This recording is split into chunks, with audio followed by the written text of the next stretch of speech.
Okay, so you're probably not going to be on cardiac right away. Obviously, as a student, you probably, if you're lucky to get in the room, you're not going to really be involved. So you want to probably just kind of keep in mind some of the stuff we're going to talk about. We always say open heart for anytime we're working on the heart, but really the only time you actually open the heart is when you're working on valves. So cabbages, coronary artery bypass grafts, we usually say that's open heart surgery, but if you're technical about it, you really don't actually open the heart on a cabbage. Okay, but still, that's all considered to be open heart. You don't have to fear open heart surgery. Really, once we've gotten past, we talked about the peripheral vascular, we talked about thoracic. Really, it's actually they're pretty much the very same instruments. Cardiac surgery is technical in the procedure, but the instruments are basically the things that you should already know.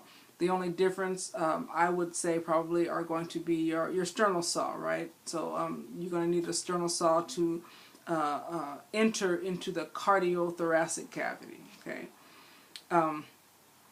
When you're dealing with your sternal saw, obviously you need to know what blade that your surgeon wants to use to get into because there's two different blades. If it's a virgin sternum, there's a particular blade that they use to get in because it can ride right above. It's got a little foot plate on there.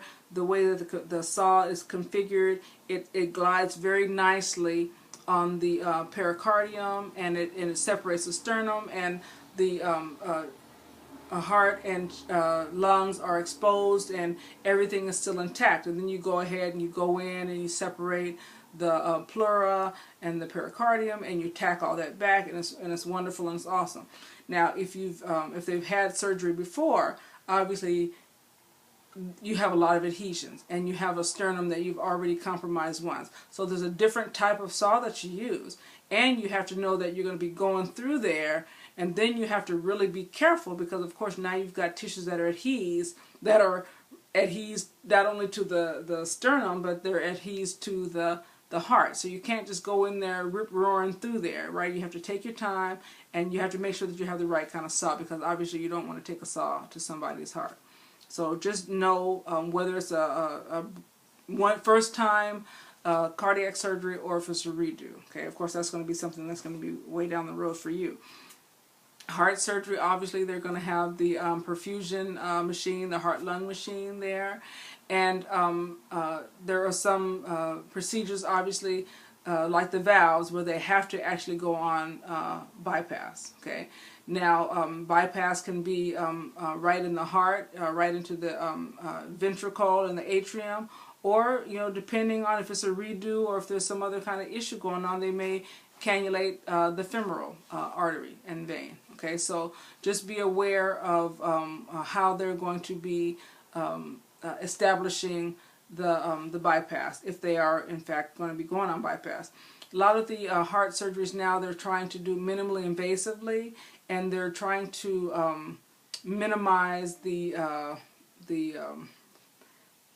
going on bypass. They're trying to do a lot more procedures. I mean, they usually have the heart-lung machine, of course, on standby, and you have to know how to, usually the pump is still primed and those kinds of things, because in the event of an emergency, they will go on pumping. You need to be ready to go on right now. So you need to know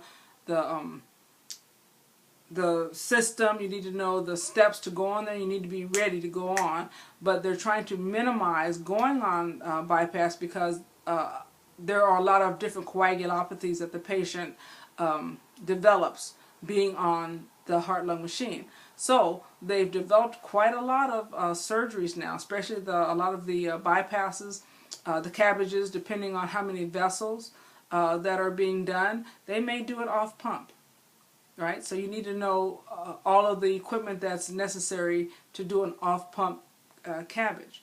They use the different shunts. They use shunts, meaning that once they open the vessel, they actually put the shunt in while they're working on the vessel that needs to be bypassed, so that they don't have to bypass the heart because the heart is still being perfused. So it's off pump, it's beating heart surgery, and so you have to really be on your game, because obviously the surgeon is operating or is sewing these vessels while the heart is beating. And so a lot of these shunts you're putting in a hurry, and the heart is bleeding, right? Because obviously you get into these blood vessels, you're going to have bleeding. So you need to be able to hold these shunts and pass them properly, and not get all discombobulated when you see blood, because obviously you need to get it in there so you can minimize the bleeding. Okay. That's cabbage. And then valves. So valves, there's a couple of reasons to go in there and do valve surgery. So you're either going to fix the valve, meaning that you have a valve that's maybe prolapsed, or it's just not working like it's supposed to, so you need to support it. So a lot of times they'll have rings. They'll go in there, they'll put a ring on that annulus, and they'll just support it. So it's just tired. The poor valve is just tired, so they just put that ring on there to support it. Okay, so you just put that ring on there, put those sutures in there, and then you're good to go, right? You don't have to worry about a lot.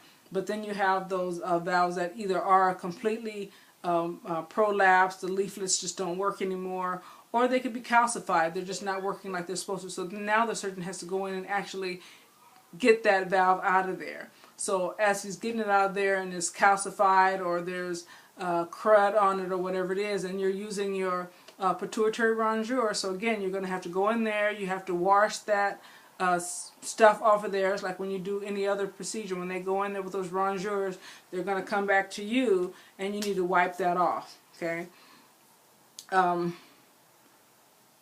Then they sew the new valve in, and they use a lot of sutures. So they usually sometimes will rotate the white and green sutures depending on the size that they want, and then you have to load both of the needle holders. But that's something that you'll learn about when you actually get into cardiac surgery. There's a couple different types of valves. It can be a porcine valve or a mechanical valve. If it's a porcine valve, you have to make sure that there's enough saline to wash that valve off, and you're going to wash it off via the manufacturer's instructions. Again, they're going to need, they're going to put the chest tubes in, and they're going to have a Pleuravec that's going to be the water seal.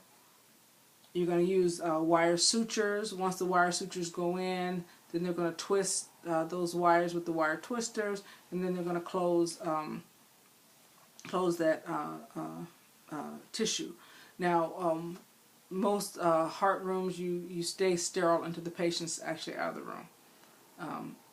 And it's like what we talked about with the airway, right? Because you're checking on the patient, you're making sure, but until that patient is actually out of the room, then you maintain your sterility, because if something happens, then you want to make sure that you're still good to go to get back on that table, because it could be too much blood, you know, the person's heart is not is starting to fibrillate, or there could be anything. So obviously when they go, the wire scissors go with them.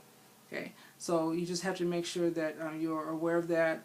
Most places have 2 circulators for open heart surgery. You may only have 1, but I think most places are trying to manage the risk, so they will have 2 circulators. Okay, and just being ready and available is the name of the game. Okay, well, hopefully you guys have gotten a chance to see this, and I'll talk to you again next week. Okay, thanks. Bye-bye.